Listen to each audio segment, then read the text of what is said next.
Hi, everybody. I'm Roy Firestone, and this is my weekly program on YouTube and Facebook. There's something lost and something gained in living every day. That was Joni Mitchell's line in the song Both Sides Now. We have gained a lot in technology, but maybe we've lost some things too. Now, certainly no one could deny that modern technology makes life easier, information access faster, and multifunctional devices like the smartwatch and the smartphone, they're increasingly more portable and higher powered than ever before. With all of these revolutions, technology has also made our lives better, maybe more fun. But something is lost in the so-called progress that technology brought us. I think that sometimes speed and convenience, as helpful and beneficial as they are, have removed some of our humanity. Now, I admit it, I'm a very sentimental person, always have been. But as remarkable as a smartphone is in our lives, I kind of think the old telephone in the living room, which I can't remember using even once in the last year, by the way, was a representative of simpler and more soulful times. Now, first, even dialing the telephone took some effort and some focus. That whole thing, you know. Today, we press a name, and the phone automatically connects us to who or what we seek. The rotary phone and the long, drawn-out act of dialing someone, well, it brought a bit of anticipation and even wonder in a call, I think. When I was growing up, when the phone rang in my house, it brought curiosity and speculation. The phrase, "Who can that be?" Well, it's almost gone from our lives because we had caller ID late in my childhood, but even then, I think there was a pondering of what the call was really about. Growing up with the telephone meant longer conversations and playing with that phone cord, getting caught up in it sometimes, intensely deep in talk, and the telephone in the living room was communal, sort of like a shared familial experience, something that has also left our lives forever, I think. Now, smartphones make for exclusion, too, more indulgence, less human interaction. I think more young people call less and text more, and even lost the art of communicating a conversation. Again, sentimentally speaking, the old phone in the house brought joy at the other end of the receiver. Maybe heartbreak, too. A phone call was a new job, a birth, some great news, maybe some sad news, a death of a friend or family member, or some ominous information. I remember the vague trepidation on my dad's face when a phone call came in after 9 p.m. It meant potentially anguishing news, he thought. With the time it took to carefully dial a number using that antiquated rotary format, there was a slowed down, more mortal approach to connecting with people. You could use the phone to express your reaction to what the call brought. You could throw the phone or slam the phone. Now there's no smile on your face when you gently put the phone back on the hook after the girl said, "Hey, I'd love to go out Friday night." Then there were the numbers to remember. Exchanges, for me, like Union 6 and Franklin 9 and Jefferson 5. They were a few of the old-fashioned prefixes in my community to connecting with people. Then came the area codes, and then went the simplicity of dialing a number you knew by heart, because I think heart is what was invested in the old phone. And I can still remember by heart my first phone number. Maybe you remember yours from a time long ago. My phone number was Union 64860. How many wonderful moments I had with Union 64860, and how many life-changing moments came from that ringing phone on the wall in my parents' kitchen.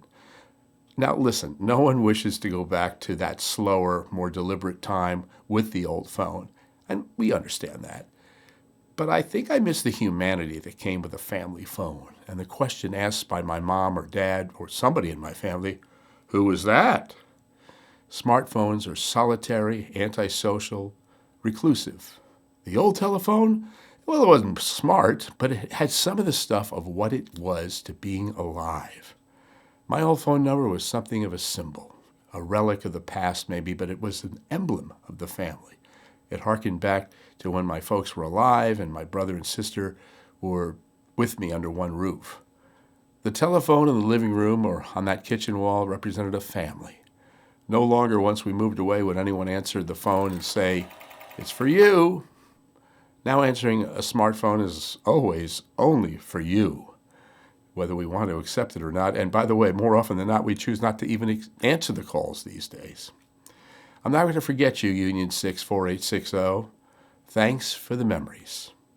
It's for you.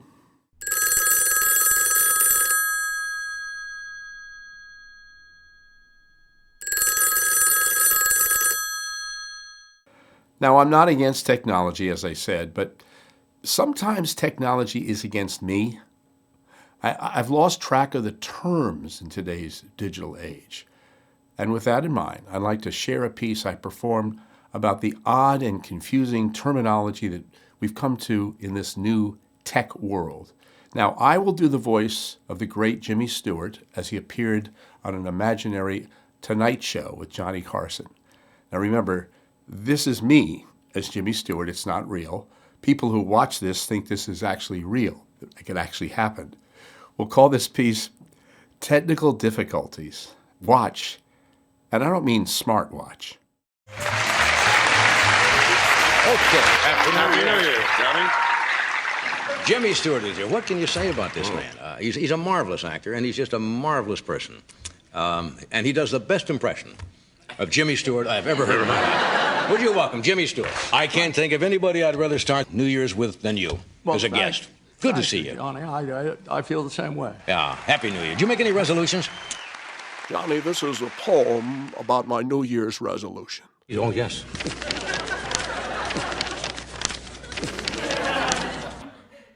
I was trending while friending on Instagram after updating my Facebook and blog.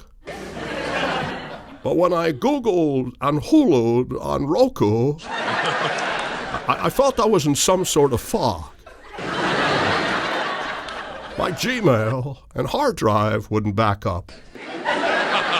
So I streamed my old pic from Netflix in my cloud. Well, now my downloads won't upload.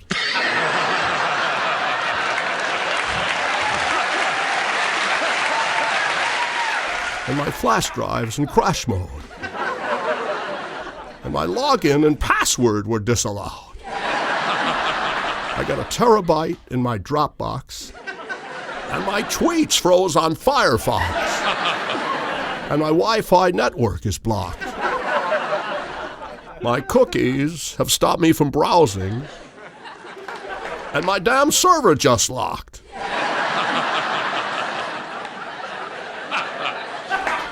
So what is my domain? My passcode, my screen name? I don't remember my mother's date of birth. Now, I'm not one to complain, but this web world is insane.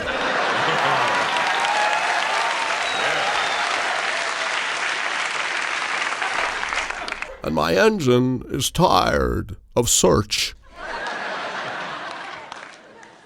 Off-grid's my goal. Want to reboot my soul. I'll yank my wiki from Yammer and Yelp. I don't even know what that means. I don't care about the app. I'm going to take a nap. And I don't need online help.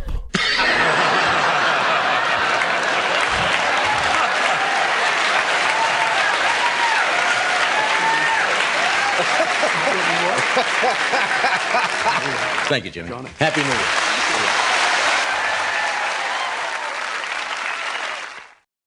That's our show for this week. We'll see you next week.